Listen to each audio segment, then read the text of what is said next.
Entonces, al doctor Johnny Hans Contreras Cuscano, presidente de la Corte Superior Nacional de Justicia Penal Especializada.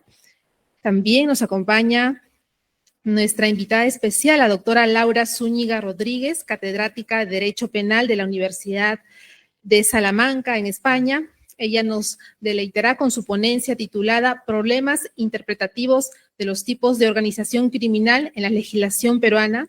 También nos acompaña el doctor Octavio César Saguanay, presidente de la Comisión de Capacitación de la Corte Superior Nacional, y por supuesto nuestro panelista, el doctor Fidel Mendoza Llamaponca, doctor en Derecho por la Universidad de Salamanca también.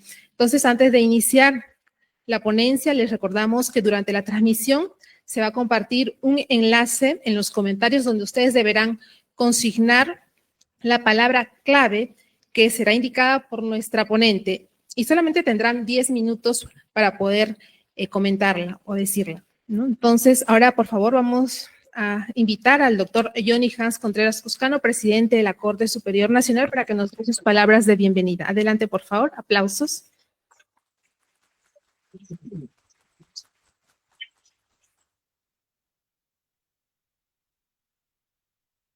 Muy buenas tardes con todos y todas de esta Corte Superior. Señor doctor Octavio César Saguanay Calcín, presidente de la Comisión de Capacitación. Doctora Laura Zúñiga Rodríguez, catedrática de Derecho Penal de la Universidad de Salamanca, España. Señor panelista, Fidel Mendoza Llamaponca, también doctor en Derecho por la misma Universidad de Salamanca. Jueces superiores, especializados, personal jurisdiccional y administrativo. Quiero dar estas palabras en agradecimiento al desprendimiento y a la contribución que dan los juristas, en este caso la doctora Laura Zúñiga Rodríguez, en los eventos de la cátedra de los jueves. Este exitoso programa de capacitación de nuestra Corte no hace sino cimentar las bases para que los jueces, el personal jurisdiccional, pueda tener ese conocimiento jurídico y afianzar en lo que corresponde al desarrollo de la labor diaria el mejoramiento de la justicia en nuestro país. Somos conscientes de que el ámbito de la capacitación tiene que darse en todo tiempo, en todo momento. Y la razón fundamental es de que quienes administramos justicia día a día tenemos que consolidar de una manera eficaz esos conocimientos en los casos concretos que llevamos a diario. Con estas palabras yo quiero dar la bienvenida a la ponente en este día y nada, agradecerle a ustedes por su concurrencia y vamos a estar atentos a la disertación muy importante el día de la fecha. Gracias.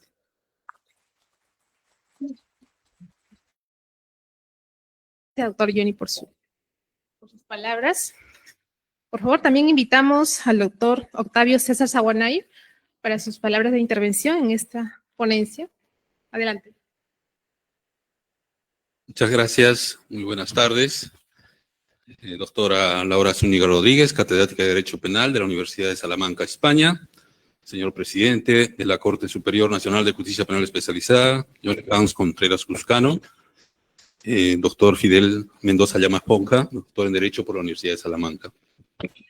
Es para mí, en condición de presidente de la Comisión de Capacitación de esta Corte, un privilegio contar con la presencia de quizás la única peruana que ha conseguido una cátedra en España por oposición, acto que, si bien es cierto, acá lo podríamos ver como un tema de simplicidad, sabemos lo que significa realmente en España ganar una plaza de catedrática por oposición. Y eso realmente relieva las calidades académicas y la versación de la doctora Laura Zúñiga. Es un privilegio, doctora, tenerla aquí en los 10 años de la cátedra. Estamos cumpliendo una década y esto realmente engalana. Y el tema que se toca, sobre todo, ¿no? Porque usted ha escrito mucho material sobre el tema que es central en esta Corte, el tema de la criminalidad organizada, algo que está en estos días en el Perú. Ya usted seguramente lo sabe, muy en una ebullición constante, en unas idas y venidas, a veces medidas que no podemos comprender muy bien los jueces, pero finalmente somos los que aplicamos esa ley que nos da el legislador. Entiendo que hay una expectativa inusitada, su presencia nos hace recordar, le comentábamos en la antesala, con nostalgia, las cátedras de los jueves que teníamos hace muchos años y que eran exclusivamente presenciales.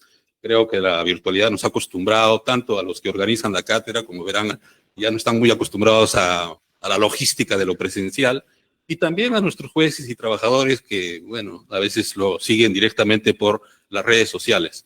Sin embargo, hay algunos ponentes que aceptan el tema de la presencialidad y es algo que nosotros lo agradecemos de sobremanera. Y con estas palabras, agradecer la contribución, doctora, que usted hace al desarrollo de la cultura jurídica y sobre todo al conocimiento de un tema como es la materia penal, que es de nuestra especialidad y de nuestra corte. Y justamente estamos viendo como muchos de los jueces de nuestra corte están asistiendo eso en ya fuera del horario laboral, que eso es lo importante, porque a veces es difícil darle horas después del trabajo para capacitarse. Y es que a este sistema precisamente es al que se le exige una capacitación cualificada, ¿no? Algo que comentábamos nosotros, quizás no ha sido muy reconocido en la historia de esta Corte. En el hecho de que ciertos magistrados que venimos aquí, venimos en calidad de provisionales porque efectivamente recién están nombrándose a los jueces titulares de esta Corte. Sin embargo, esto es un fenómeno reciente que es natural, pero eso no significa que todos los jueces que están trabajando aquí, que tienen la calidad de titulares, no hayan venido aquí muchos de ellos por una vocación, como personas dedicadas al derecho penal, y han aceptado este reto.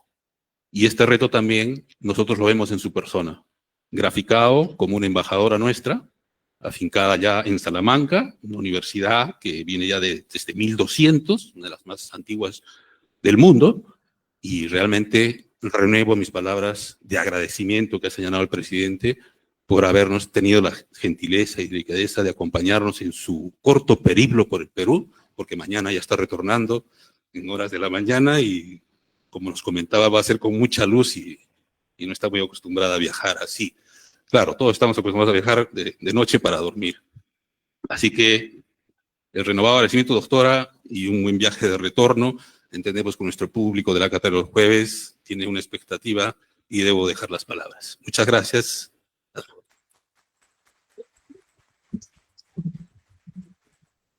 Gracias al doctor Sawanay por sus palabras. Bien, también queremos saludar a los jueces y juezas y a todo el personal jurisdiccional y administrativo que el día de hoy nos acompaña. Muy bien, a continuación voy a presentar brevemente la hoja de vida de nuestra ponente, la doctora Laura Zúñiga Rodríguez. Ella es catedrática de la Universidad de Salamanca en España. Inició su carrera académica tras obtener su licenciatura en Derecho en la Pontificia Universidad Católica del Perú. Desde 1981 ha trabajado en el Ministerio Público, siendo secretaria de la Fiscalía Suprema Penal en 1990.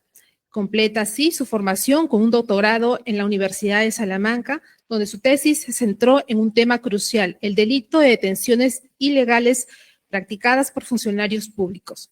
Desde 1990 ha sido parte del cuerpo docente de la Universidad de Salamanca, alcanzando el rango de profesora ordinaria en 1999. Nuestra expositora, pues, ha enriquecido su trayectoria académica con estancias de investigación en universidades de Friburgo, tanto en Suiza como en Alemania. Su labor investigativa es notable, pues, en varias publicaciones que abarcan desde libertad personal y seguridad ciudadana hasta corrupción corporativa. También ha dirigido libros colectivos que abordan temas relevantes en el contexto de la criminalidad organizada y su impacto en los estados democráticos. Además, la doctora Laura es autora de numerosos artículos en revistas especializadas en varios países de América Latina y Europa, y actualmente es directora del Máster de Derecho Penal y del Observatorio de la Criminalidad Organizada Transnacional. Las líneas de investigación de la doctora Laura se centran en derechos humanos, responsabilidad penal de las personas jurídicas y política criminal, lo que pues la convierte en una voz autorizada en la lucha contra la criminalidad organizada.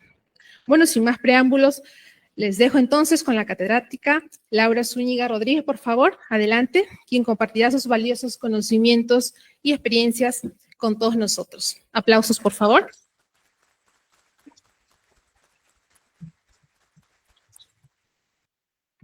Sí, muy buenas tardes. Muchísimas gracias por esta presentación y tengo que decir que es un placer para mí estar esta tarde, me quedan pocas horas en Perú, estando con el cuerpo de jueces especializados en materia de crimen organizado, ¿no? Porque yo creo que lo fundamental es la formación que normalmente no se da en las aulas ordinarias de grado, solo en posgrado, y no siempre se aborda con detenimiento cómo hacer frente jurídicamente con herramientas del Estado de Derecho a pues un flagelo tan amenazante, tan tremendo como es el crimen organizado o la criminalidad organizada, como se quiera llamar.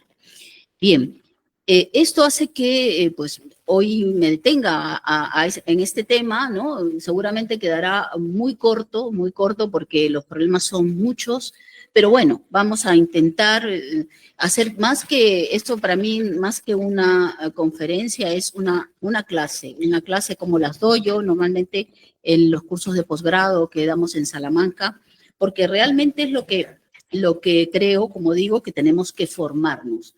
Estamos ante una lucha desigual frente a personas que se han dedicado profesionalmente a cometer delitos, que realmente no desconocen los que son los derechos, las garantías, desconocen lo que es el Estado de Derecho, mientras que nosotros, digamos, los que hemos asumido lo que es un contrato social, un pacto social de respeto a unos límites, a unas garantías, y más los del aparato del Estado que hacen frente, como los jueces y policías incluso, ¿no? Jueces y fiscales, por supuesto, que realmente pues están inermes, ¿no? Inermes frente a este tipo de amenaza. Hay lugares donde el tema es tremendo. México, recordemos Ecuador, hace poco, hace un año más o menos, en una lucha electoral, el crimen organizado pues mató a uno de los candidatos.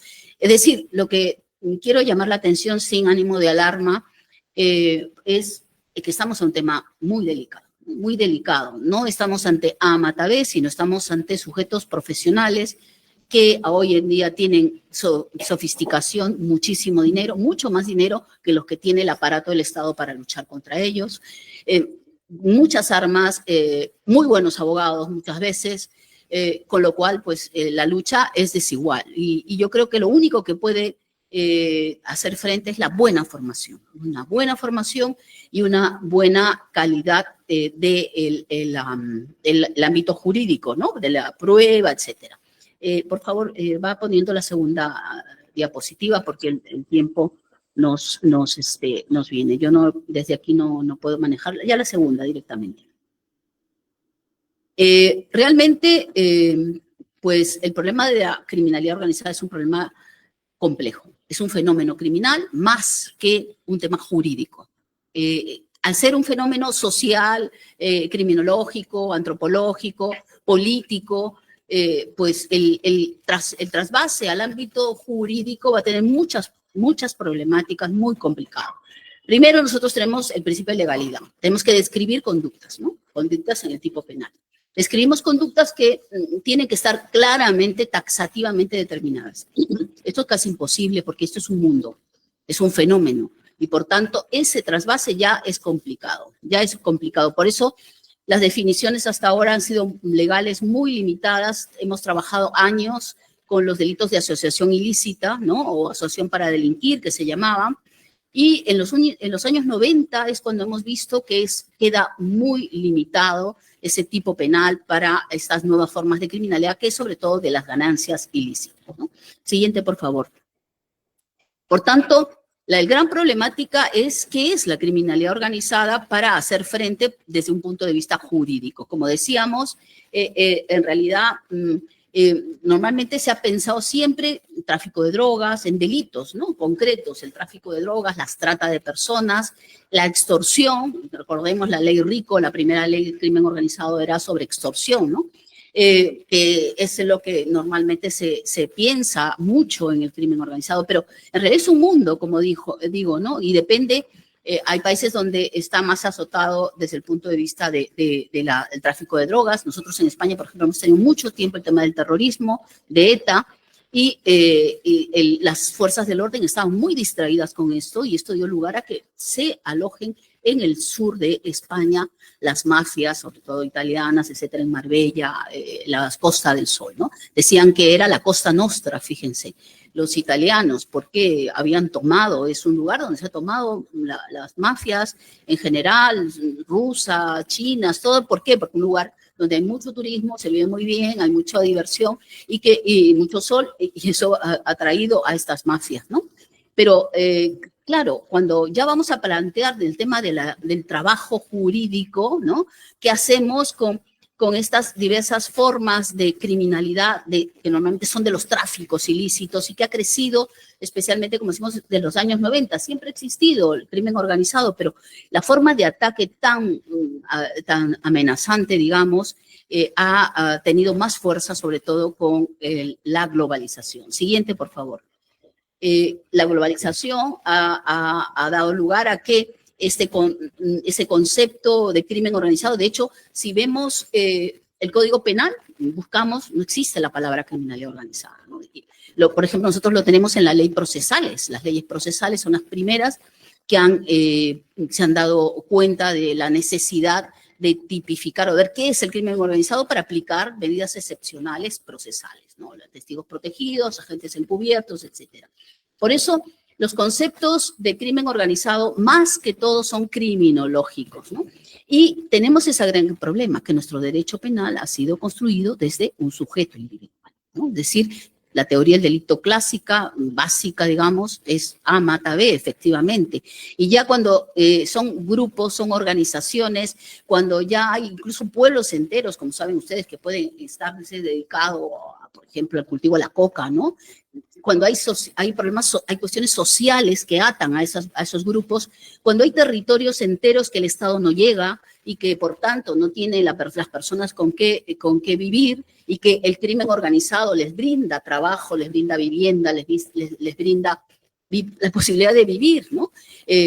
También es un problema social, obviamente, más que todo jurídico, ¿no? Nosotros los penalistas pensamos que podemos resolver, o bueno, sobre todo los políticos parece que creen que pueden resolver los problemas a punta de código penal, ¿no? Y eso no es posible.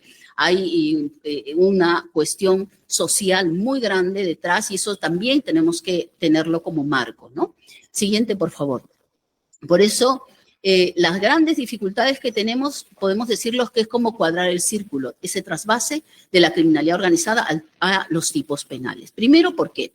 Porque definir comportamientos grupales, ¿no? En un sistema que ha sido diseñado desde una persona, siempre tenemos que buscar un autores, ¿no? Y vamos a ver cómo los problemas de integración va a ser muy difícil a veces de probar, ¿no? Ese concepto, como decimos, de trasvase de un concepto sociológico, criminológico a los tipos penales que necesitan de la legalidad, de la taxatividad, de determinar claramente conductas distintas, pues va a plantear problemas necesariamente, problemas que son los que estamos viendo ahora, ¿no? A mis alumnos les suelo decir, nosotros hemos trabajado hasta ahora con la aritmética, 2 más 2 son 4, y ahora tenemos que trabajar con el álgebra. Es decir, y creo que ya con la trigonometría, o sea,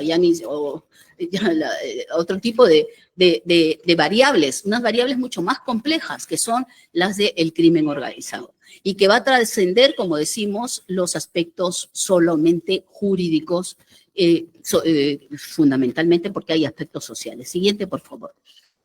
Nos encontramos un primer problema, como decíamos, ¿cómo encajamos este fenómeno criminal a los tipos penales? ¿Qué es lo que quiero plantear hoy en día fundamentalmente, ¿no?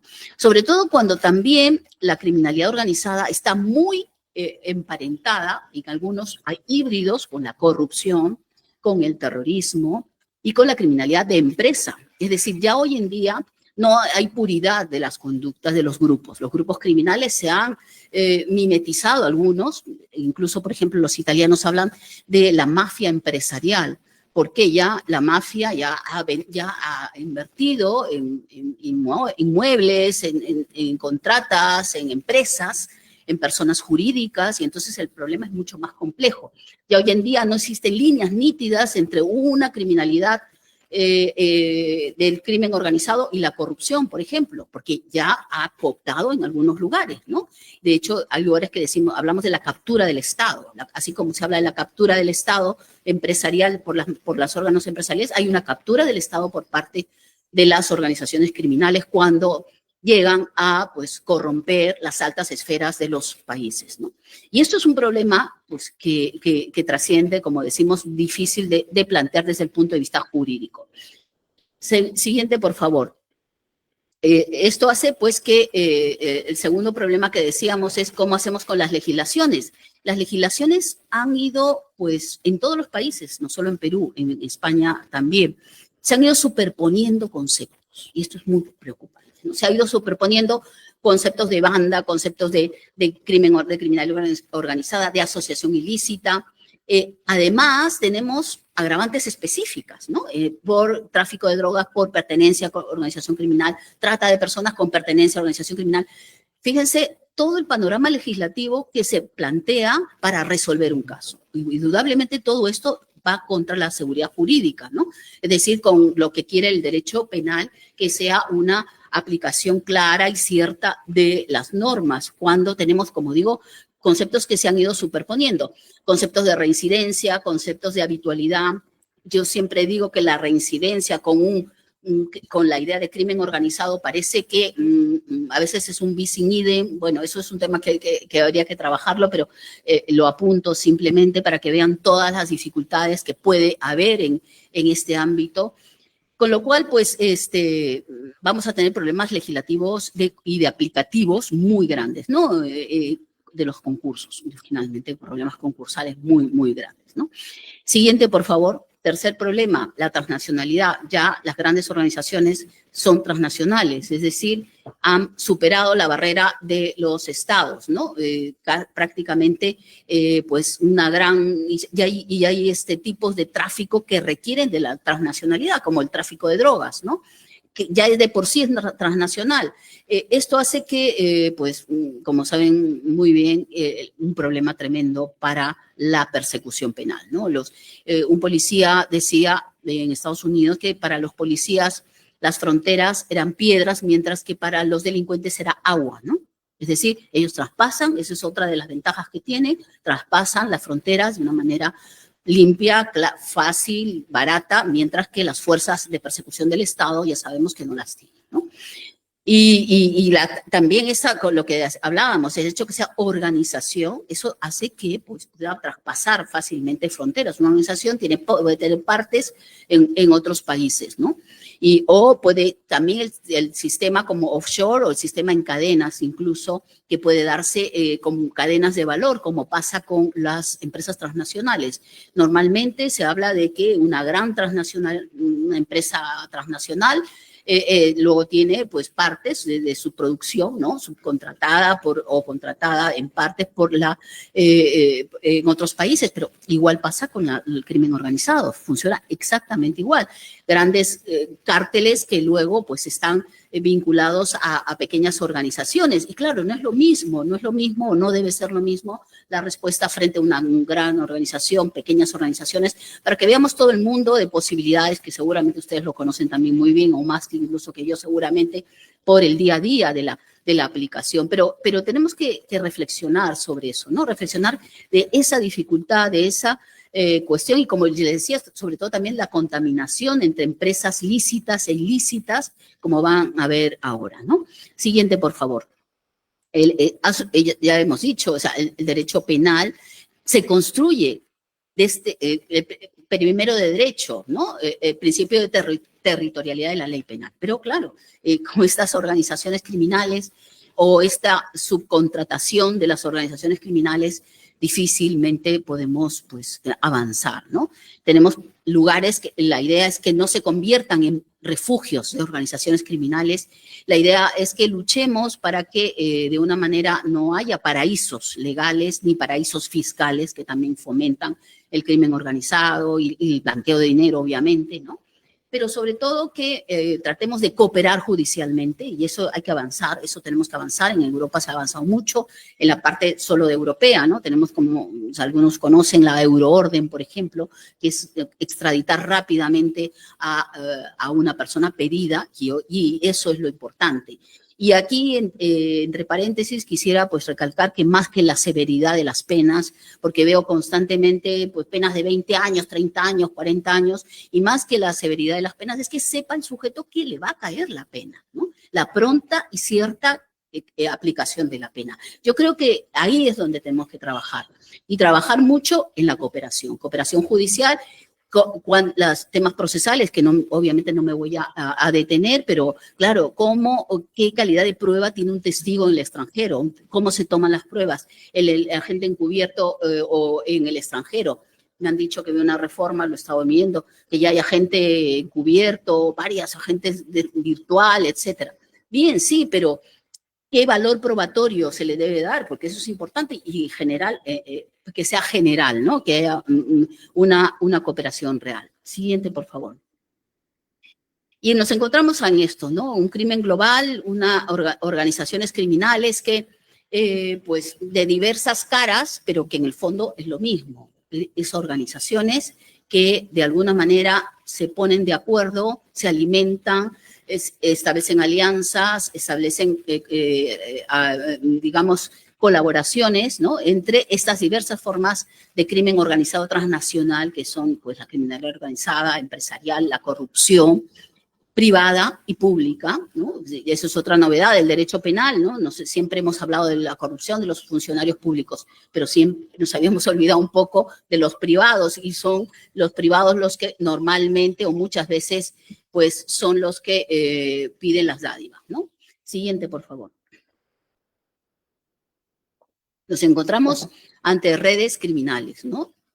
Redes criminales donde por corrupción, por ejemplo, puede haber clientelismo, donde hay colaboración y cooperación entre ellas, donde se confunde lo lícito e ilícito, ¿no? Hay esa contaminación o esos híbridos que decimos, ¿no?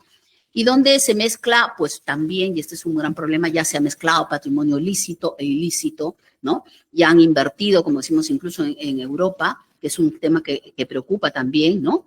Y que ha habido, pues, por tanto, una utilización de personas interpuestas, personas jurídicas instrumentales, sociedades instrumentales, utilización de testaferros, ¿no?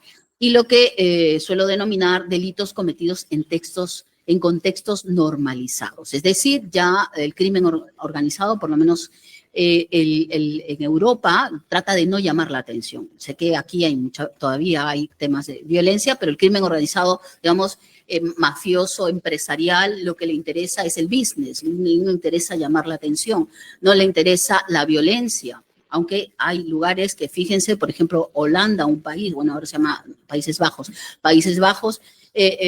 pues un lugar que era tranquilo, hoy en día ha habido muertes de abogados, amenazas a la princesa por la criminalidad organizada. Y por eso es importante, pues, hacer frente a ella, ¿no? Es decir, que sepan, como digo, sobre todo que se les va a aplicar pronta y cierta las penas, ¿no? El castigo, y que los aparatos del Estado funcionan, que haya confianza en que funcionen, ¿no? Teniendo en cuenta que hay muchas dificultades, como esto que decíamos, también los procesos penales tan grandes, complejos, procesos normalmente muy numerosos de sujetos, bueno, ustedes lo conocen mejor que yo, y todo esto, pues, obviamente dificulta muchísimo la persecución. Siguiente, por favor. Y el lucro ilícito, no me voy a detener en este tema, pero saben muy bien cómo pues está la lucha contra la criminalidad organizada, sobre todo con una respuesta más que con penas privativas de libertad, con el tema de capturar, embargar los bienes, ¿no? Y aquí hay siempre un equilibrio que tenemos que ver hasta qué punto el Estado puede llegar incluso a hacer tampoco, desconocer las garantías de las personas, ¿no? De la buena fe, de la compra de la buena fe, etcétera. Y yo sé que ha habido una reforma de la ley de extinción de dominio. Ahí hay puntos encontrados. Normalmente el punto suele estar en medio, ¿no? En medio. Normalmente la cuestión suele ser la proporcionalidad. Buscar herramientas que existan suficientes de hacer frente a algo que es claramente una amenaza, pero claro, con las herramientas proporcionales del Estado de Derecho, ¿no? El decomiso de los bienes, las sanciones de tipo patrimonial. Fíjense, yo digo que el tema de la responsabilidad penal de las personas jurídicas es un tema de sanción patrimonial finalmente, es decir, un tema de que dar respuesta para que no sirvan estas sociedades como instrumentos del crimen organizado, para que no sean fácil herramientas de la corrupción empresarial, ¿no?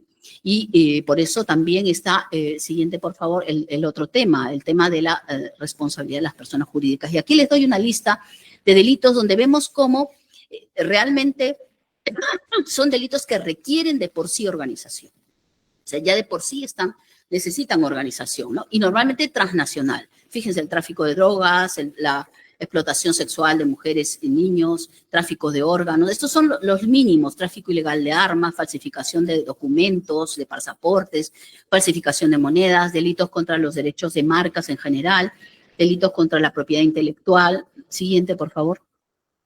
Y otros, ¿no? Bueno, más. Siguiente, por favor, porque el tiempo nos agota. Y entramos al tema de las personas jurídicas, que yo les decía. Fíjense, en la Convención de Palermo, la Convención del Crimen Organizado, es una de las primeras que se ha ocupado de este tema, de la responsabilidad de las personas jurídicas. ¿Por qué? Porque se sabe que es lo que se utiliza para delinquir. Hoy en día el crimen organizado utiliza contenedores, utiliza el comercio internacional. Está ya infiltrado en empresas exportadoras y es ahí donde se está dando la fuerza más importante de tráfico de drogas, lamentablemente, ¿no? Es la utilización de empresas ficticias. Algunas no son ficticias, algunas son reales, que están exportando desde hace tiempo, ¿no? Y también este problema que tenemos entre crimen organizado y crimen empresarial, como decimos, ¿no? Por eso ha habido una fuerza de la política criminal para imponer esto de la responsabilidad de las personas jurídicas. Ya me han contado que es solo una sentencia, ¿no? Bueno, a nosotros también tardó y ahora ya tenemos cientos de sentencias, ya se están aplicando, pero la tenemos desde 2010, o sea que ya tenemos 15 años de responsabilidad penal de las personas jurídicas. Entonces, tiene que tener un rodaje, tiene que haber formación, etcétera, ¿no? Sí, siguiente, por favor. Esta simbiosis entre criminalidad empresarial y criminalidad organizada es un problema último preocupante. Y lo vemos ¿por qué hay esa simbiosis? Porque tiene elementos comunes, porque los elementos son totalmente los mismos, salvo que una es una organización lícita, otra ilícita. Pero, claro, con objetivo lícito, exportar, por ejemplo. Pero vemos que muchas, como decimos, están contaminadas o muchas están siendo utilizadas. Y también, a veces hay esa contaminación que decimos, ¿no? Miren, fíjense, ambas tienen fines de lucro, total, división de funciones, jerarquización en la organización, profesionalización de sus miembros, todo esto, pues hace que al ser tan similares, pues sea muy fácil la retroalimentación entre las dos, ¿no? Y a veces se confundan y eso se utilice para cometer delitos. Siguiente, por favor. El modus operandi, como decíamos, hoy en día es en contextos normalizados. Se utilizan empresas, pantalla, actividad real, actividad ficticia, facturación falsa, uso de testaferros y en general mover dinero de un lugar a otro. Siguiente, por favor. Se trata, como decía, de comportamientos delictivos en contextos normalizados, que esto es lo más preocupante para el derecho, lo que no se ve, ¿no? Siempre digo, la violencia se ve, pero hay otro tipo de delincuencia que no se ve, la invisible, digamos, que es más difícil de detectar y más difícil de hacer frente, ¿no? Que es la de la corrupción y las alianzas entre el crimen organizado y la corrupción, ¿no? Siguiente, por favor. Y aquí les expreso cómo, pues, hoy en día es tan fácil que haya esta contaminación, ¿no? Por el sistema de producción en que hay cadenas de valor. Fíjense, esta palabra cadenas de valor que entró en un momento determinado en un proyecto de ley, ¿no? Recuerdo claramente un proyecto de ley para, pues, digamos, formalizar o introducir un elemento mayor al delito del 317 aquí en Perú, ¿no? Y que al final se quitó. Bueno, este es lo de las cadenas de valores del sistema de producción económica mundial, a nivel mundial, pero en ninguna parte del mundo pues se ha puesto como elemento de un tipo de organización criminal, ¿no? Sí se sabe que criminológicamente existe, ¿no? Pero ojo, tenemos muchos problemas también, incluso, por ejemplo, el tema de los derechos humanos con las organizaciones criminales, o temas de medio ambiente. La mafia en Italia se dedica al tráfico de residuos. Es decir, hoy en día, y el tema de las guerras, para nosotros muy preocupante, por el que alimenta también el crimen organizado. Siguiente, por favor. En los informes, SOCTA son los informes que están en internet y los pueden ver cualquiera, son los informes de Europol en materia de organizaciones criminales de delincuencia grave. Y ya desde el año 2017 tiene varios, ¿no? Pero desde el 2017 se ha ocupado de los conductores del crimen, es decir, de qué es lo que alimenta el crimen o por dónde va. Y fíjense, justamente dice esto, el contexto geopolítico, las guerras, como les decía, pero la tecnología, que lo sabemos muy bien, el Internet, el cibercriminalidad ha crecido muchísimo a partir de, sobre todo de la pandemia, que se trasladó todo, pues, hasta el tráfico de drogas, la prostitución, se ha trasladado a la red, ¿no? Pero criptomonedas, etcétera, etcétera. Bueno, y las estructuras legales de negocios. Ellos dicen que un porcentaje altísimo de las organizaciones criminales ya han invertido en negocios legales. Es decir, ya han blanqueado su dinero y por tanto es difícil de capturar, de decomisar, ¿no?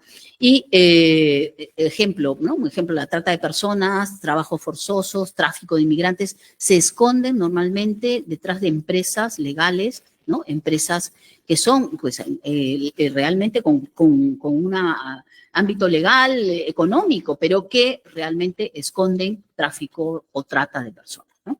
Siguiente, por favor. Aquí les traigo de Europol un último informe muy interesante sobre delitos económicos y financieros. Es el primero que hace Europol de 2023 sobre estos delitos. Y como dice que esta delincuencia grave y organizada se mueve principalmente por el beneficio económico, algo que ya lo sabemos, ¿no? Y ha hecho desarrollar los delitos financieros, es decir, ha alimentado otra rama del derecho penal que son delitos financieros. Y dice, el blanqueo y la corrupción son realmente puentes entre el mundo lícito e ilícito, ¿no? Es decir, esa contaminación se da por esto, ¿no? Porque hay una alimentación y un puente, fíjense cómo dice, son un puente entre el mundo lícito e ilícito, ¿no? Donde hace debilitar el Estado de Derecho, lo dicen en Europa, fíjense, preocupados por esto, ¿no? Y hacen debilitar el Estado de Derecho y el funcionamiento general incluso de la sociedad. Siguiente, por favor. Aquí se ve lo difícil que es recuperar los dineros, ¿no? Se entiende que las conductas delictivas de origen delictivo indican que se está consiguiendo revertir, ¿no? Las ganancias muy limitadamente, ¿no? No se sabe, obviamente, cuáles son las ganancias, pero se sabe que, pues, de ellas, ¿no? Se está divirtiendo solo el 2%, fíjense, solo el 2%. Es decir, el 98% sirve para alimentar a las organizaciones criminales, esto en Europa, y por tanto la corrupción, ¿no? Que es lo preocupante. Este informe es uno de los primeros que se ocupa del tema financiero, de delitos financieros, y pone el ojo en este aspecto de que poco se recupera pese a todos los efectos que se trata de luchar contra ellos, ¿no? Siguiente, por favor. Y los flujos financieros, ¿no? Esa libertad económica que ha habido hasta hace poco, ¿no? Esa apertura de cuentas corrientes, normalmente hoy en día se lava dinero con aperturas de cuentas corrientes, intercambios comerciales, como les decía, ¿no? Transferencia de fondos por vía electrónica, operaciones con divisas, ¿no? Y se utiliza sobre todo los paraísos fiscales. Siguiente, por favor. Siguiente, ¿por qué se requiere un tratamiento autónomo de la criminalidad organizada? Esto es una cosa relativamente nueva también, en el sentido de que, siempre digo, hemos tenido una teoría del delito muy focalizada en los delitos clásicos, homicidios, que son los que llenan los periódicos por otro lado, ¿no? Pero ya tenemos otro tipo de criminalidad profesional, que es lo que voy a tratar de señalar especialmente, con una peligrosidad especial, ¿no? Con una mayor peligrosidad que la criminalidad común, que es lo que justifica ese tratamiento autónomo de los delitos de organización criminal, ¿no? Esto entra dentro de los límites del Estado de Derecho, claramente. Es decir, dentro de los principios de proporcionalidad y de lesividad de la conducta. Lo veremos enseguida. Siguiente, por favor. Desde el punto de proporcionalidad, tenemos que decir que estamos ante conductas que dañan socialmente, gravemente, la sociedad. Fíjense, los informes son delincuencia grave, es decir, conductas que efectivamente pueden dañar la confianza del Estado, confianza de los ciudadanos, que tienen una mayor capacidad para lesionar bienes jurídicos, mucho mayor que cualquier persona, digamos, común, que el delito común, ¿no? Siguiente, por favor. ¿Por qué hay esa mayor peligrosidad? Y vamos a rápidamente hacer un esbozo. Porque existe un aparato preparado para delinquir. Porque existen personas que se dedican a cometer delitos, que son profesionales del delito, que existe una estructura delictiva que produce una sinergia entre sus miembros, que hace que entre ellos pues se ayuden, colaboren, ¿no? Y que es distinto a la criminalidad común. Siguiente, por favor. Hablamos de organización cuando se institucionaliza esa organización, es decir, cuando tiene existencia propia más allá de sus miembros, que no es todos los casos, ojo, yo sé, y esto me lo dicen mis colegas, que se suele aplicar cuando 2 o 3 personas ya cometen un delito, se habla de organización criminal. No, hablamos de organización criminal cuando existe una institucionalización de una estructura que está preparada para delinquir y que es independiente de sus miembros. ¿Qué significa esto? Que los miembros pues, son fungibles de alguna manera, que son intercambiables. Esto es una organización realmente, ¿no? Donde se suman las fuerzas efectivamente y se ha planificado y se ha dividido el trabajo y por tanto tiene mayor efectividad. ¿Qué pasa con las empresas? Una empresa legal, ¿por qué? ¿Por qué funciona? Porque hay un reparto de roles para un bien mucho mejor, ¿no? Para un bien, para lograr un objetivo. Siguiente, por favor. Y también, ojo, la psicología social comprueba que los comportamientos de las personas individuales dentro de un grupo cambian, ¿no? Es decir, la capacidad que uno tiene de, pues, disuadirse para cometer delitos se inhibe de alguna manera cuando se está dentro de una organización. Las personas creen que la organización los opaca, hace que sea más impune, digamos, su comportamiento. Lo vemos en las bandas pequeñas juveniles, por ejemplo, ¿no? Pero también lo vemos en las organizaciones criminales, ¿no? Otro problema, las organizaciones, la criminalidad organizada requiere de alianzas con otras formas de criminalidad, entonces alimenta otras formas de criminalidad, que ese es otro carácter grave, peligroso de las organizaciones criminales. Siguiente, por favor. Estamos sin duda ante conductas necesitadas y merecedoras de sanción penal, ¿no? Es decir, el crimen organizado es un fenómeno social, pero sin duda tenemos que responder con normas jurídicas, con tipos penales, ¿no? Y ahí tendríamos que distinguir, la verdad es que en diferentes formas de participación. No es lo mismo un líder, no es lo mismo un miembro, no es lo mismo un colaborador externo, que, ojo, hay colaboradores externos que pueden dar aportaciones mucho más importantes que un miembro, pero son colaboradores externos, ¿no?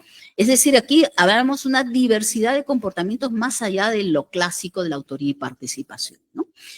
Hay diversas aportaciones de sujetos externos, como vemos, empresarios, políticos, abogados, notarios. Los notarios, hay un problema siempre.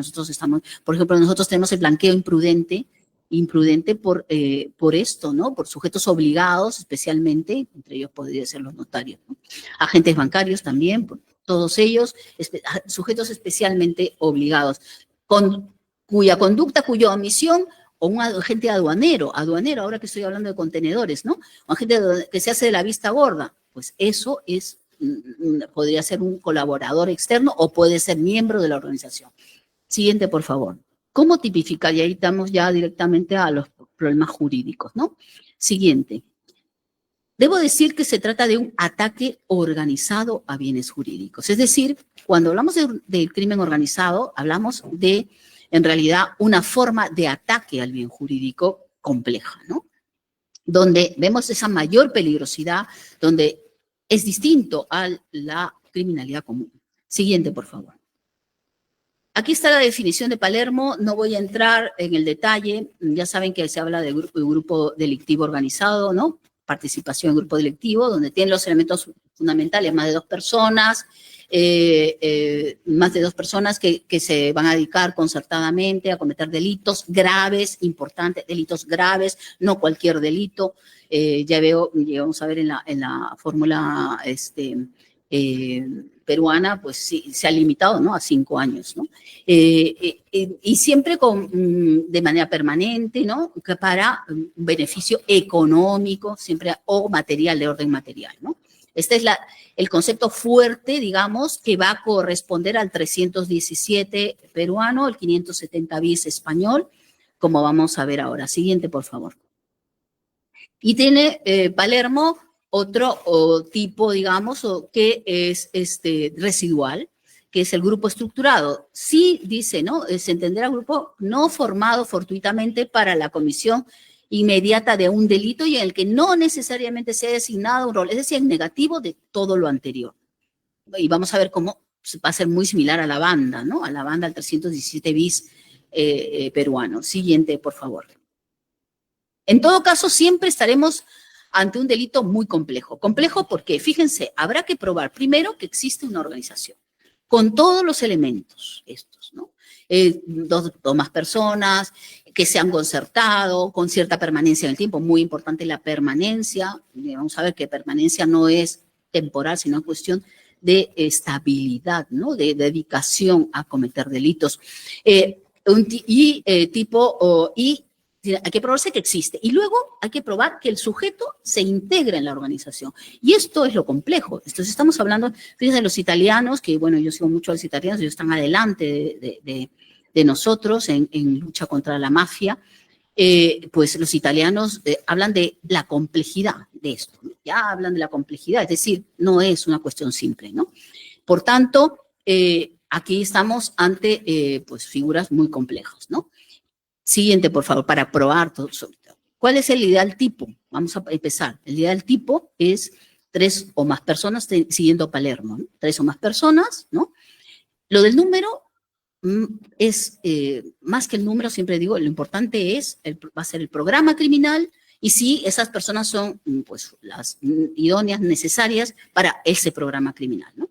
Y la estructura, lo que decía, es una estructura permanente, con cierta permanencia en el tiempo, con cierta estabilidad de miembros y personas que cometen delitos, con un plan común, con un programa criminal, con una finalidad de cometer delitos, no cualquier delito, delitos graves, y con una finalidad ulterior. Fíjese, hay 2 finalidades, cometer delitos y finalidad última de obtener ganancias. Otra vez la complejidad, otra vez la duplicidad, digamos, ¿no?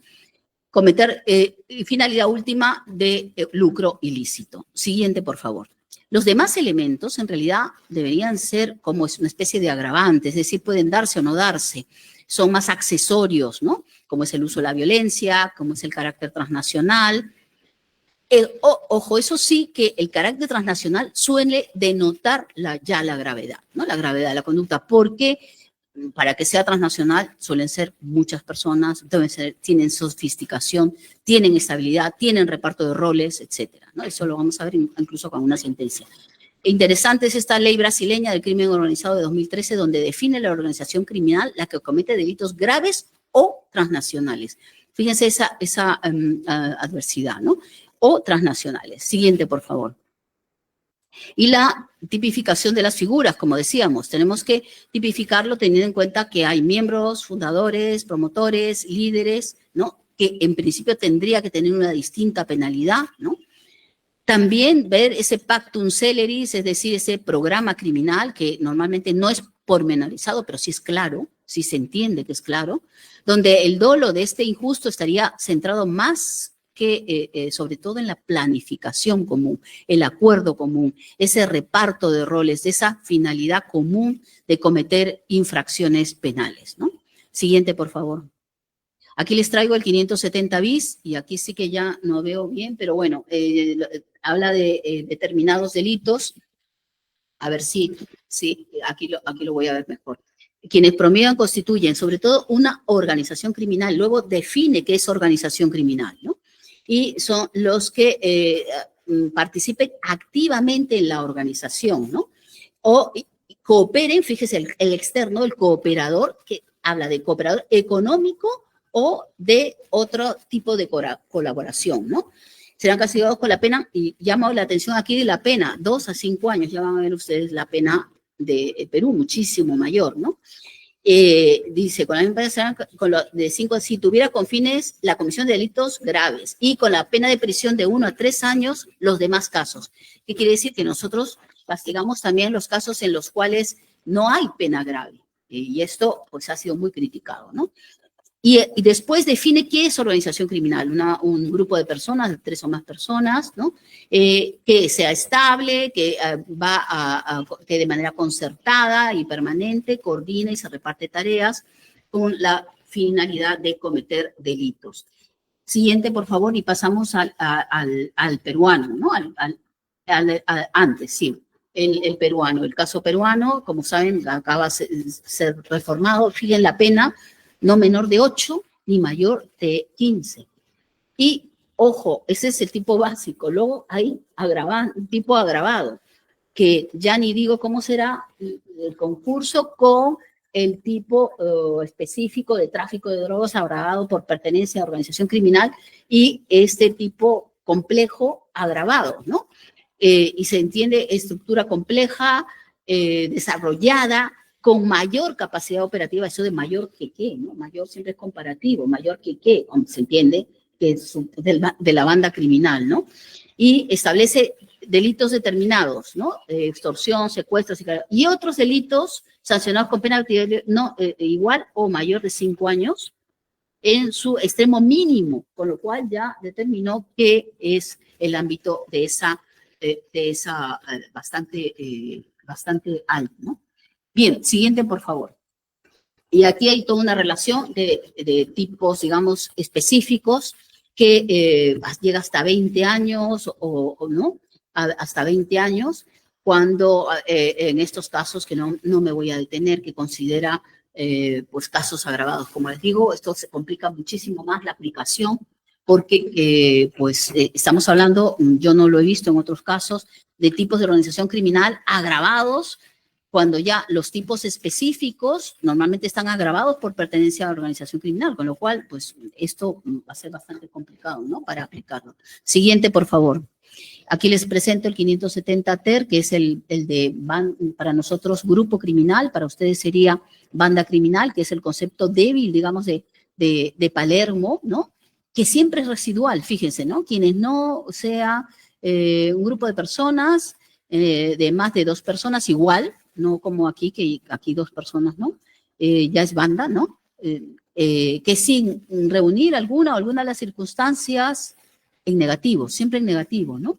De la organización criminal que, pues, definidas anteriormente, cometen delitos, ¿no?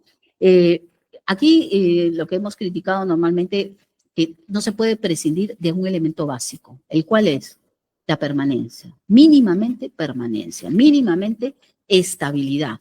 ¿Por qué? Porque si no estamos ante autoría y participación, porque no vamos a hacer desaparecer la autoría y participación, no ha desaparecido la autoría y participación, es decir, la codelincuencia, ¿no? Es decir, porque hay 3 personas no significa que ya siempre va a haber grupo criminal, no siempre va a haber organización criminal. Tenemos que distinguir diferentes grados, digamos, de participación. Siguiente, por favor. Y el 317 bis, que es la banda criminal para ustedes, fíjense, 2, ahí se baja 2, ¿no? 2 o más personas que sin reunir alguna de las circunstancias, siempre negativo, igual que Palermo e igual que la banda criminal, ¿no? Tenga por finalidad cometer delitos de manera concertada, con unas penas de 4 a 8 años, ¿no? Unas penas tremendas. Nosotros sí han visto que llega desde 4 años, ¿no? Hay una gran diferencia de penalidad. Siguiente, por favor. Y el colaborador con organización criminal. Este es un tema clave que ya la política criminal europea se está preocupando, ¿no? Está comprobado que ha habido estudios de perfiles de imputados por organización criminal. Un porcentaje alto, me parece que un 40%, son personas que tienen su profesión, que no son parte, no forman parte de la organización, sino que colaboran, que, como diría, en sus ratos libres o para hacer pues cachuelos, digamos, colaboran con organizaciones criminales, ¿no? Y esto es lo preocupante. Hay que trabajar en la imputación de estas personas, normalmente profesionales, que no todos, ojo, porque también tiene que haber conductas neutrales, también hay conductas neutrales, pero hay ciertas conductas que por su gravedad, por su aportación, por el grado de aportación, que sería el de cooperador necesario, por ejemplo, debemos tener en cuenta, ¿no? Como sujetos que colaboran con las organizaciones criminales. Siguiente, por favor. Además, este aporte, como decíamos, debe ser significativo y no puede ser pues una conducta neutral. El abogado, por ejemplo, que usa o crea empresas ficticias para blanquear dinero o el economista o el financista, etcétera, obviamente no está realizando una conducta neutral, sino está realizando un comportamiento delictivo. Claro que puede ser encuadrable en en el tipo de blanqueo, ¿no? Claramente. Pero además podría ser, pues, colaborador con una organización criminal, ¿no? Siguiente, por favor. Bueno, y nos encontramos con un panorama legislativo complejo. Nosotros tenemos el 515 que sigue, que está casi inaplicable, que era las asociaciones ilícitas, la responsabilidad penal de las personas jurídicas, ¿no? Y además los delitos de organización criminal. Siguiente, por favor. Aquí les traigo una sentencia. Yo veo que el tiempo se nos va y no quiero terminar. Tengo muchas sentencias ahí. Quizás les dejo la presentación. Vamos a la siguiente. Sí, a la siguiente, mejor. Ya cuando hablamos de delitos profesionales. ¿Por qué hablo de delincuencia profesional? Porque, y esto es lo relevante, no todo acuerdo entre 3 personas es organización criminal. Estamos hablando de sujetos que se dedican a cometer delitos, que se dedican profesionalmente. Este es un caso de hechos probados, un grupo familiar que se dedicaba a rentar coches para actividades ilícitas en España. Eso me impresionó muchísimo. Pero para que veamos cómo puede existir esto de sujetos que se dedican profesionalmente a cometer delitos. Siguiente, por favor. También esta sentencia les traigo que habla del desvalor del tratamiento autónomo. ¿Por qué se justifica ese tratamiento de organización criminal?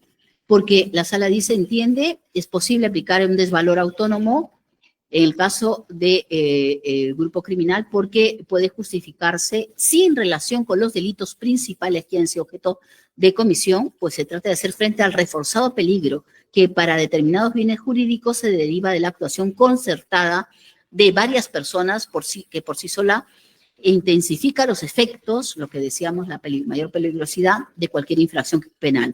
Una actuación que en no pocos casos estará muy ligada a la profesionalidad, ¿no? Que con otro formato puede convertir al delito en una verdadera fuente de recursos con el consiguiente menoscabo de las reglas de convivencia, ¿no? Siguiente, por favor. Y aquí, ¿cómo distinguimos asociación ilícita, organización criminal, grupo criminal? Bien, vamos a pasar, siga, yo voy a hacer un resumen de todas, ahí nos quedamos. Tenemos esas 3 figuras, ¿no? Organización criminal, grupo criminal, codelincuencia. Organización criminal sería prácticamente aquella que se dedica con todas esas características, ese concepto fuerte, ¿no? Que más de 3 personas, que realizan delitos de manera estructurada. Normalmente se establece con una cierta complejidad de la estructura. Esta sentencia lo dice claramente.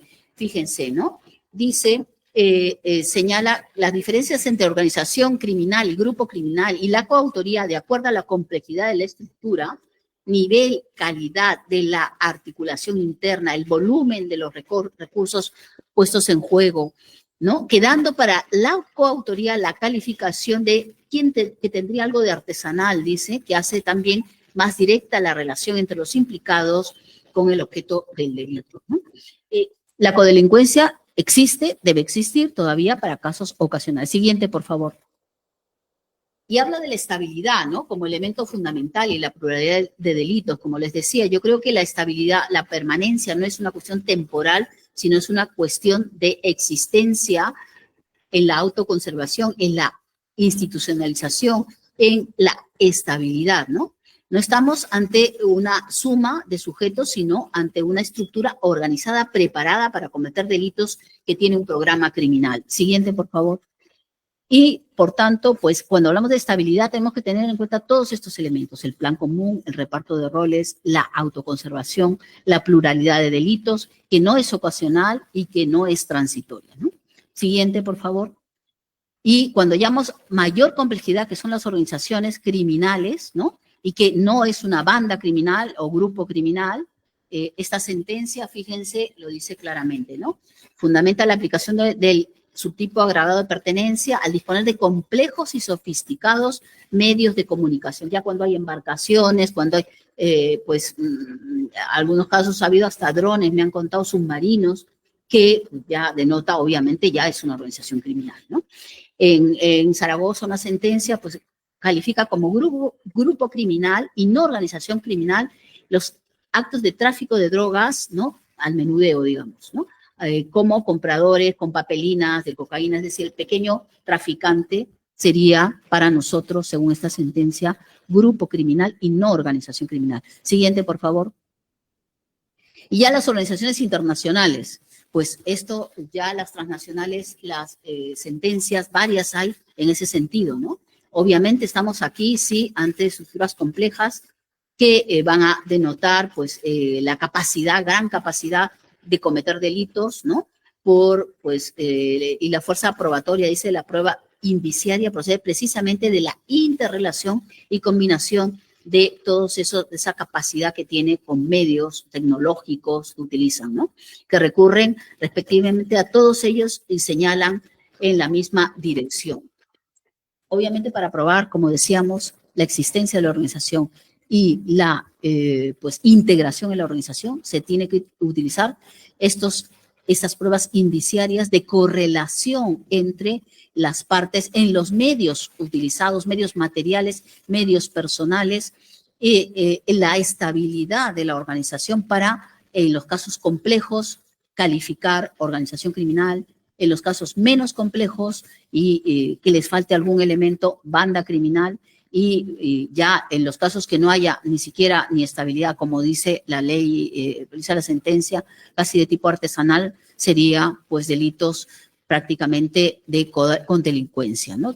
Calificados con codelincuencia. Bueno, eso era lo que quería comentar hoy esta tarde y quedo atenta a sus preguntas. Muchas gracias por su atención.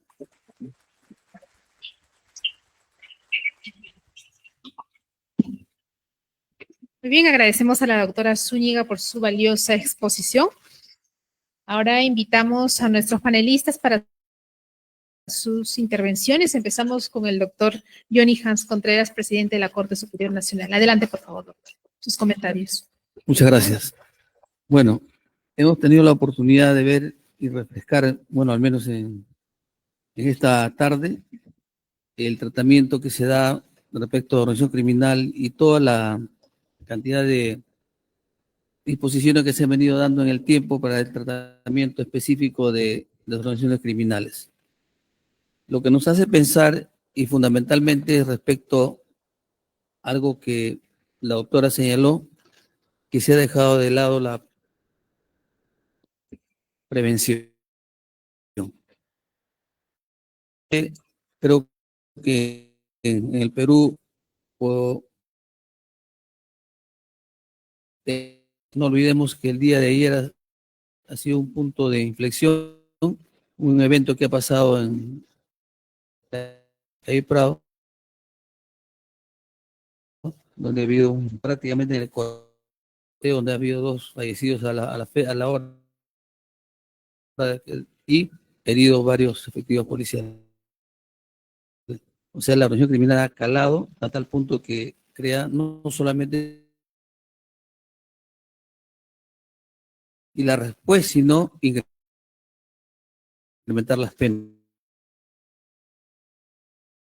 No de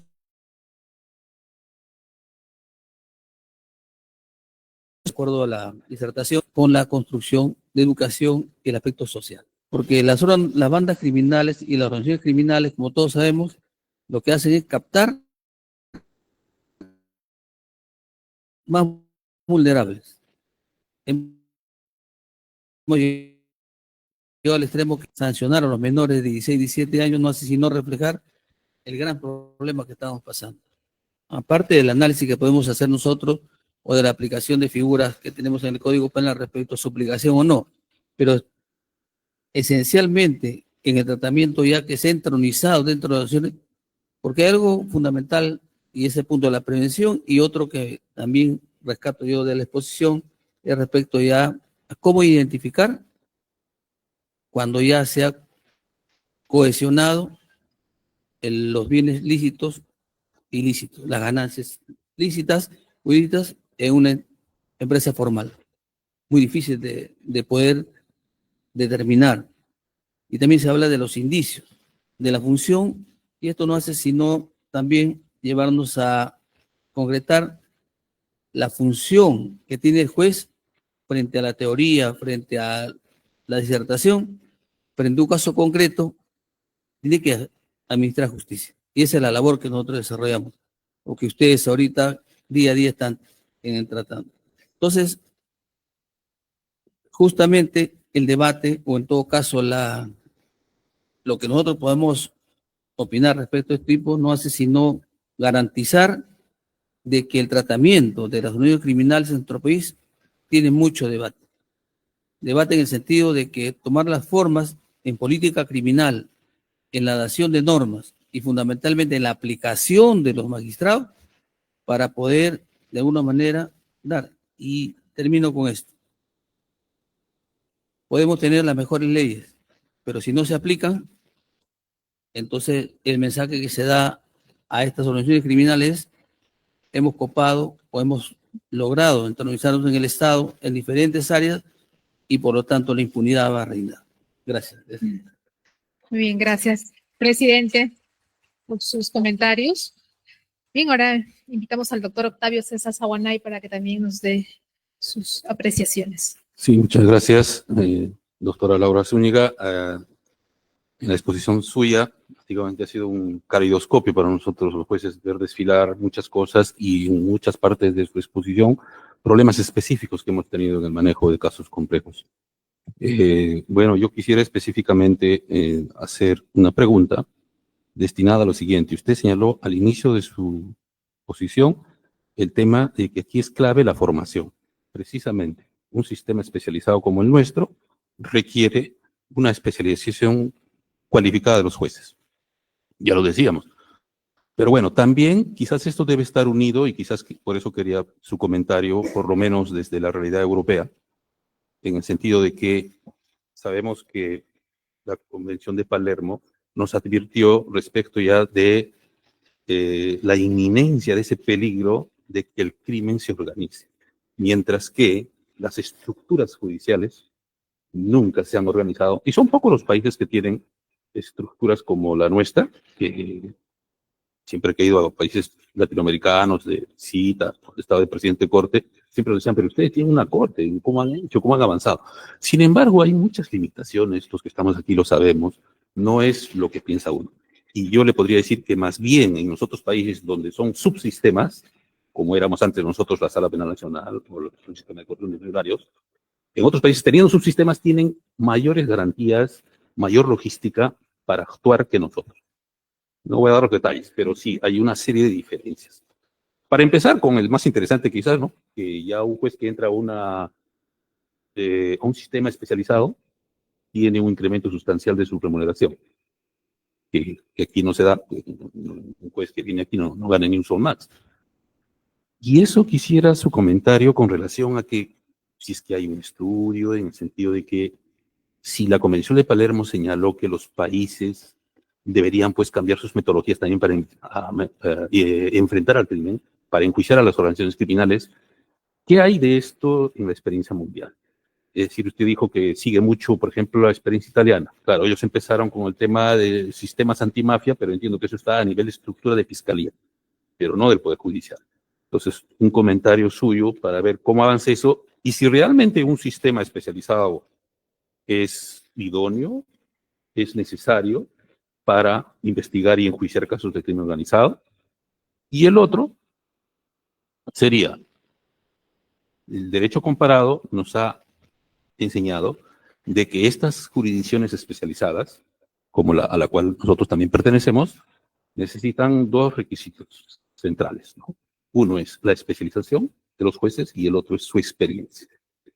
En el Perú, sin embargo, se ha optado la Junta Nacional por convocar concursos en los que prácticamente los jueces titulares de la Corte, tanto especializados como superiores que ingresen, van a ser jueces que definitivamente van a ser jueces que van a debutar en el ejercicio de la función. Mientras que sabemos que en un sistema como el español, que es distinto, en el que más bien son los jueces más experimentados los que acceden a estos puestos. Su comentario en esos dos puntos le agradecería, doctora, y felicitarla por la exposición y agradecerle infinitamente a nombre de la Corte Superior Nacional de Justicia Penal Especializada su excelente disertación. Gracias. Bueno, la pregunta va en relación a si creo que debe haber jueces especializados en materia de criminalidad organizada. Pues yo creo que sí, ¿no? En principio creo que precisamente lo que decíamos, que la formación es la clave y son temas muy, muy complejos. Yo hablaba con jueces y fiscales sobre estos temas y uno me llamó la atención mucho, me decía, era de la Audiencia Nacional y conocía los casos, el juez Eloy Velasco, conocido, y decía que los jueces solemos ver el árbol, pero no vemos el bosque, ¿no? Ver la criminalidad organizada como parte, en parte, les cuesta mucho, y tengo, bueno, varias sentencias que, claro, no es el momento de pasarlas, ¿no? Donde dificultan ver la integración en la organización criminal. Prácticamente yo decía, casi que tiene que ver a todos con la droga en la mano, y eso es imposible, ¿no? Entonces, esa capacidad solo se logra, como pasa con un cirujano, ¿no? Con el tiempo, con la experiencia y con la especialización. Yo creo que eso hay que trabajarlo más. ¿Qué pasa en España? Por ejemplo, nosotros no tenemos jueces especializados en materia anticorrupción o criminalidad organizada. Lo que tenemos es la Audiencia Nacional, ¿no?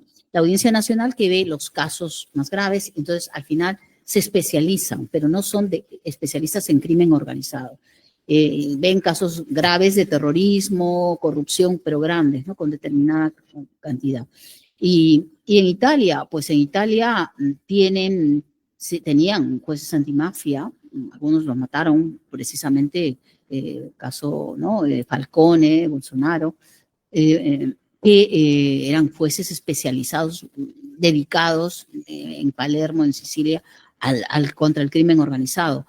Eso, pues, yo creo que al final ellos han avanzado en ese sentido porque han tenido muy buena formación. Yo sigo apostando por la formación y porque sí, efectivamente, hacer tan complejo y no tener la capacidad de ver esa integración, ver cómo esa prueba indiciaria que ponía, ¿no? Que cómo unir los cabos de una organización. Eso hay que aprenderlo y eso se aprende con la experiencia, con el estudio, ¿no? Gracias. Muy bien, continuando con el panel, invitamos al doctor Fidel Mendoza a compartir sus reflexiones, por favor. Muchas gracias. Felicitando la muy solvente, muy ilustrativa exposición de la disertante, la profesora Laura Zúñiga, querida maestra.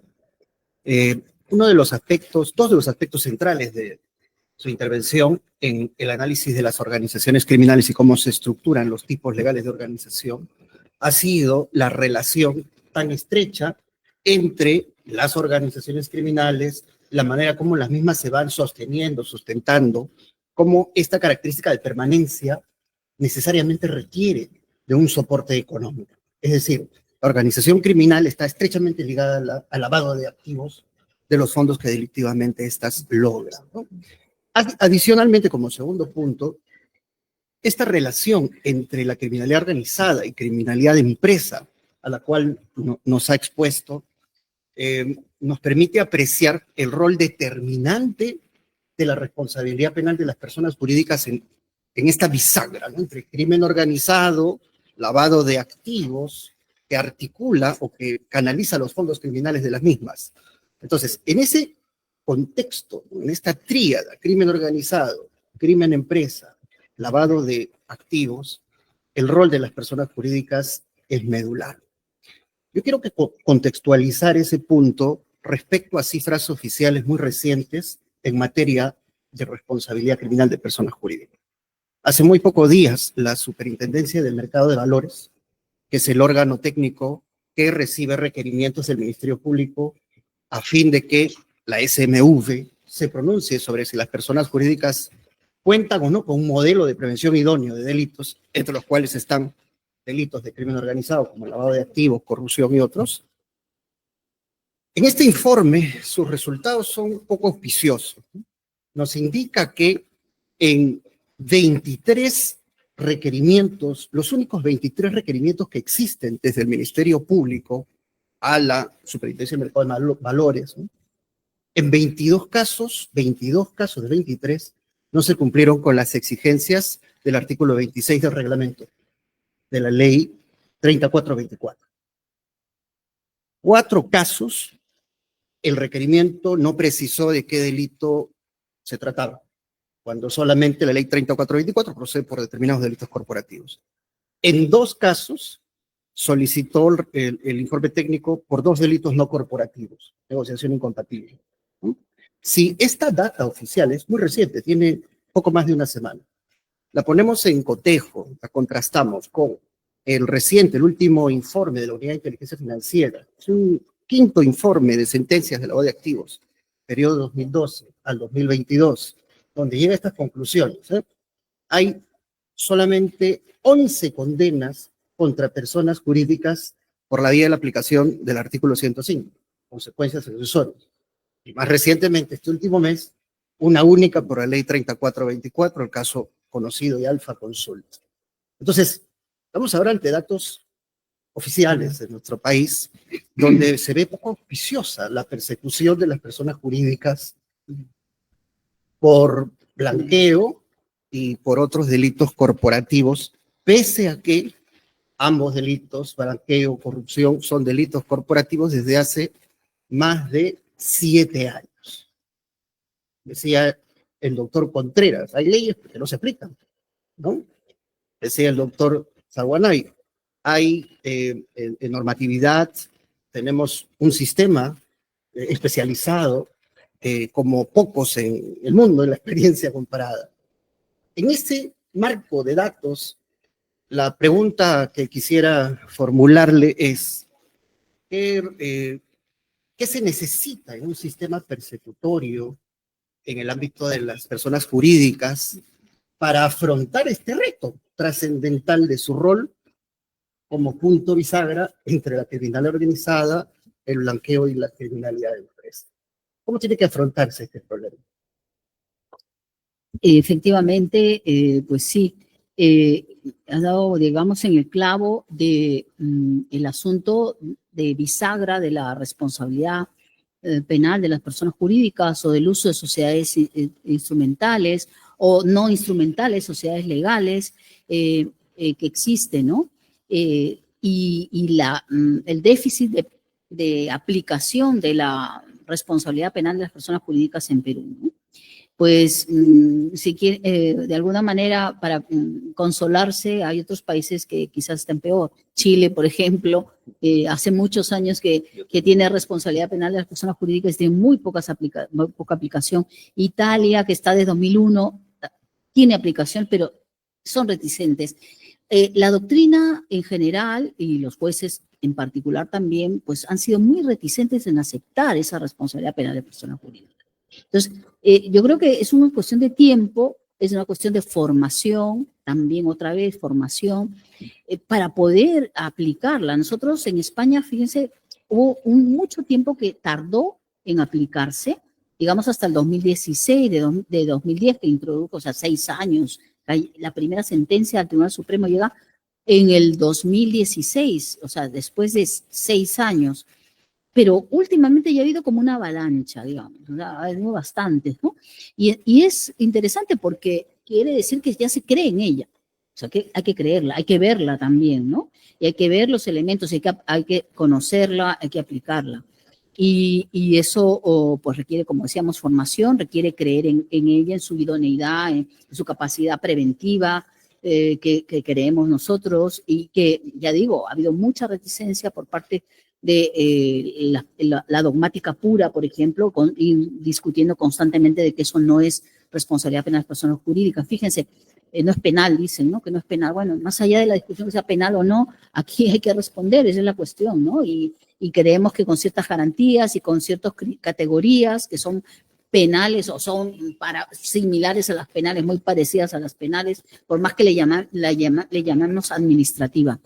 Y eso pues es lo que tenemos que ir avanzando poco a poco y, como digo, puesta. Fíjese, Brasil, otro país que tienen desde hace muchos años una ley contra el medio ambiente donde habla de sanciones penales a empresas y no la aplican prácticamente porque ellos no creen que sean penales y dicen no, son sanciones administrativas.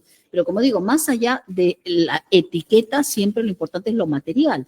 La categoría material, el sustrato que hay. Vemos que son por delitos, son aplicadas por jueces penales en este caso claramente, aplicadas con unas garantías y próximas similares al proceso penal. Entonces es penal, ¿no? Pero hay muchos que no la quieren ver, lamentablemente, y le hacemos flaco favor, obviamente, a avanzar en este.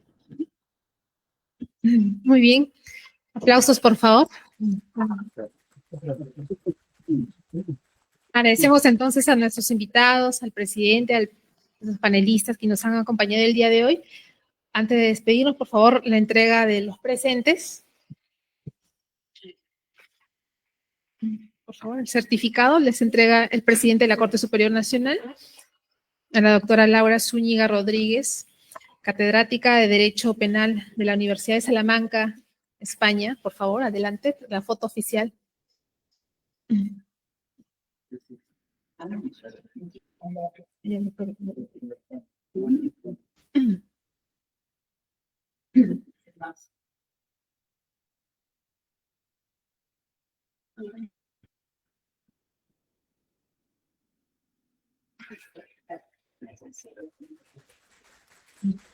De esta manera, pues, agradecemos a la doctora Zúñiga por su brillante exposición. A continuación, invitamos al doctor César Saguanay también para que le haga entrega de un presente a nombre de la Corte Superior Nacional.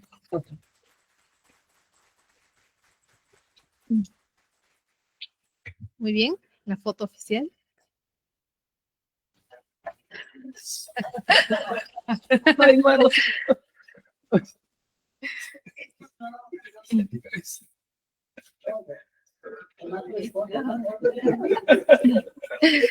Muy bien. Sí, pero antes, sí, por favor, nos podría indicar la palabra clave para que todos nuestros televidentes que nos están sintonizando puedan registrarse al culminar la cátedra. Organización. Así que ya saben, la palabra clave es organización. Por favor, se pueden registrar con ese nombre y pues colocar sus datos también, comentar acerca de esta brillante exposición. También lo pueden hacer. Muy bien. Aplausos, por favor.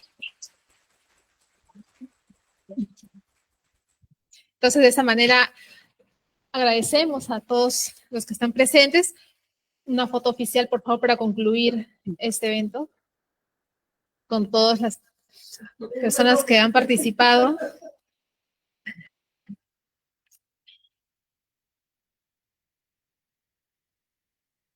Su mejor sonrisa, por favor.